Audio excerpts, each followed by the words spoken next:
Tonight in Detroit, Michigan, for the WWF territory and the WWE atmosphere, will Kane and The Undertaker be able to settle odds in a no-holds-barred contest? Well, from the looks of it, looks like Kane's got one up on The Undertaker with Paul Bearer by his side. A royal manager of The Undertaker and Kane, the brothers of destruction. He's walking out with Kane tonight, though. Just as you were specifying earlier, Tommy. Having a manager by your side usually works out for you 90% of the time. Well, not necessarily believe I agree with you on that, but we'll see in this contest as Kane makes his way down to the aisle. And don't forget, the tournament in the WWE territory continues later on tonight. As the dark horse of the WWE making his debut, Dan advances on against Kevin Owens. What an interesting debut that was, Tommy. And what a chest-pounding moment every time Kane comes out. But back on your subject, yeah, some of that footage has already happened in some of the FPWF archives. Whoa. A chilling feel in the atmosphere as the Lord of Darkness makes his way to the ring. Yeah, everybody here was having a great time, and all of a sudden the jaw dropped. Well, honestly, can you blame him, Tommy? Well, it is kind of spooky, you feel me? Yikes. Yeah, I think I caught your vibe, Tommy, as the Lord of Darkness heads his way down to the ring. That's one powerful individual right there, if I say so myself, you heard? Yes, and we've seen these two fight before in the reality world where JR and Jerry the King Lawler called their matchup. However, here in the fantasy world, they haven't faced each other in quite a minute. So here we go. It's the 1998 version of The Undertaker taking on Kane of 1999. This matchup is a no-holds-barred match that is under the rules of the World Wrestling Federation and regulated by World Wrestling Entertainment and sanctioned by the Fantasy Pro Wrestling Federation. I'll take it from here, Marty, and that's the virtual governing foundation for anything and some more, and maybe not some more professional wrestling, and holy shit. Oh, the power of The Undertaker has risen, and it gives you goosebumps every time he does that. Does what? Don't be starting up no voodoo magic with me. Nobody's starting no voodoo magic. I know how you are, Marty. I know how you think. You be trying to stir stuff up all damn time. Every time somebody stirs something up, somebody will jump through the damn mirror. I ain't gonna have none of that. Well, that's your opinion, not mine, Tommy. And The Undertaker's made his presence known here in the ring in Detroit, Michigan, in front of a sold-out audience of 135 plus contestants, or should I say rather monsters in their corners. That about sums it up, Marty. Hell, right? The matchup is underway. Referee Mike Engler assigned to the contest, World Wrestling Entertainment official. And I need to remind all our viewers also that this matchup will be hosted with ads. And those ads will include the Catfish Cabin as well as Free Spirit Tattoos. And you're welcome to pause this video at any time to catch all the information you need on Catfish Cabin or Free Spirit Tattoos over in Hazel Green, Alabama. And The Undertaker has Kane down. He's been putting the beat and the screws on Kane for quite a minute. There's a big knee to the face. Yes, there has been some bad blood dribbling between The Undertaker and his brother Kane for the past decade. Make that past 3 decades. That's a big fact in the affirmative, Tommy, and there's a big, nice satanic drop delivered to Kane by The Undertaker, and a nice sit-down drop kick by The Undertaker delivered to Kane. Excellently executed. That's a nice, agile move for a big man. He just kicked the snot out of his brother Kane. Did you see that? Yes, I did, Tommy, but it had no effect. As you see, Kane's right back up. Both these monsters share the same power. And just look at the strength of The Undertaker. Intimidating, impressive strength by The Undertaker, and Kane back up. What the hell's Paul Bearer doing?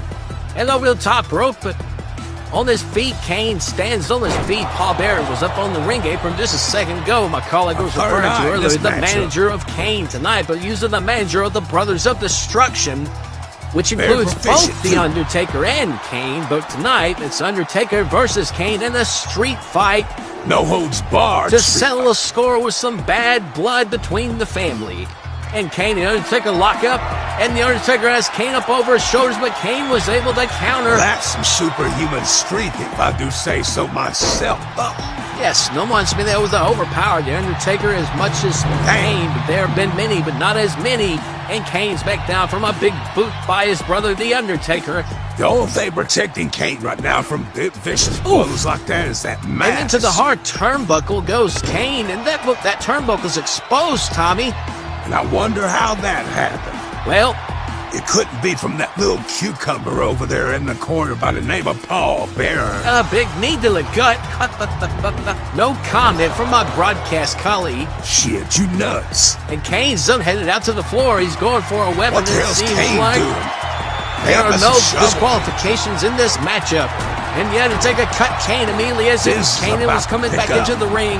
And Kane fires back with the right hand. Things are definitely not looking good for the Undertaker right now. That's a big fact and affirmative, Tommy, but the Undertaker's right back up. Yeah, but Kane's right back on this trail. The body language definitely tells, anything you can do, I can do better, brother. Ooh. And hard into that exposed turnbuckle goes the Undertaker, and Kane taking advantage. That's got just hurt pressing right the Undertaker's chest engravingly hard into that exposed turnbuckle, trying to cause a pectoral muscle to burst out of plane, possibly. Oh, Paul Bearer is just a grinning. And Kane is just waffle ironing the hell out of the Undertaker with that shovel. Kane with a heavy load of artillery with that shovel. And yes, Paul Bearer, the mastermind behind all of this, I would say. Well, what can I say, Marty? Evil minds think alike. I'll take your word on that subject, Tommy. Undertaker's setting Kane up. Looks like he's going for that tombstone pile driver. Kane's in some serious trouble here. Damn. And will this be enough? Referee Mike Engler in position. 1, 2. And at the last second, Kane got the shoulder up. You're not going to beat Kane that easy, I believe.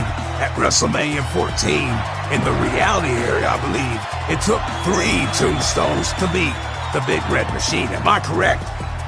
You are correct. However, Tommy, this is not the reality era. This is the fantasy era. And Kane just blocked the shot from the Undertaker with that shovel, but Undertaker just countered that body slam by Kane and took the legs out from Kane. Remember, there are no disqualifications in this match, which means everything that is going on right now between both Kane and The Undertaker is completely legal by the World Wrestling Federation banner. This crowd here in Detroit is coming unglued. They're eating it up. They love every minute of it. Yes, and The Undertaker now with Kane over his shoulder. And he just hoists him over on the top rope right in front of the crowd here in the WWE Universe. The Undertaker's got that shovel handy. You tell me he's taking Kane to the woodshed. I think Undertaker attempted to do it, Tommy. And Kane blocked that way, but now Undertaker has full access of the shovel. And he's wagging Kane like Kane owes him money. He just pointed at Kane, at the monster, dropping the Kane down. How much does that shovel weigh? Because I guarantee if Kane doesn't have a concussion now, he should have one by now. I agree with you, Tommy. That's pretty rough. Pounds, about big enough for a 10-pound dumbbell. And as you can see, Kane's in a lot of trouble, and Undertaker with that shovel again. Just like you said, Tommy, it's enough for a 10-pound dumbbell that shovel weighs on, and it could cause a concussion. But Kane made a comeback here, and the leg drop delivered to the Undertaker while his neck's on the back of the shovel. That will cause more than a concussion. That will cause some paralysis. And once that happens, somebody's going to be SOL. That would most definitely be a concern at that point, but at this point, both men seem to be okay standing. But the Undertaker threw that 10 pound, 15 pounds, whatever you want to call it, shovel on the Kane. Kane's down. Undertaker's going for another weapon time. It looks like he's got a WWE microphone. I don't think the Undertaker's too pleased about that. Well, you better think of a quick agenda, because Kane's getting back up on his feet. That Undertaker just threw that microphone like it wasn't nothing. Wait a second, Kane's back up with a shovel in hand, trying to get a little bit of redemption, but the Undertaker wasn't fazed by it much time. Can Kane keep up this momentum? We'll be back in 30 seconds.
here live from the Fantasy Federation Network for the WWF Territory, representing the Fantasy Pro Wrestling Federation, and the matchup still continues on the floor. And just as predicted, no matter how hard the other one hits the other one's going to get right back up regardless. That is indeed a big fact in the affirmative, Tommy.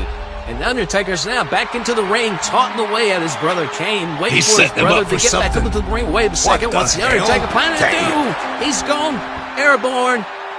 The dead man just flew 10, 20 feet into the air on top of his brother Kane. And there's people here in Detroit are going insane. Yes, and the Undertaker applauding this audience here. Well, he had his back turned way too long, but wait a second, the Undertaker's right back up, and Kane's on the trail. He's throwing right back into the ring, but wait a minute, Kane's going for a weapon. What could be Kane going for here? It looks like shit. It's a table, Tommy. Kane's bringing out all the artillery, but the Undertaker's already up catching his wind. And he just caught his brother with a flying clothesline on the way. But what's He's going on up here? To the top rope. Undertaker on the top rope, going for an elbow drop, just barely grazes Kane.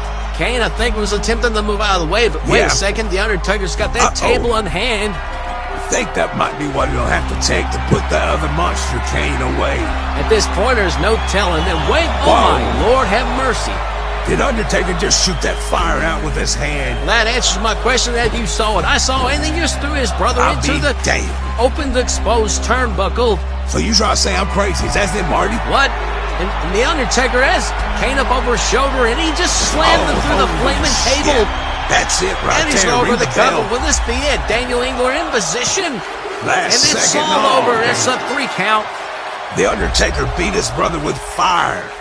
Theoretically, yes. Let's take it to the Free Spirit replay, brought to you by Free Spirit Tattoos. Pure tactics, if you ask me. Undertaker knew his brother's weakness, and he took advantage.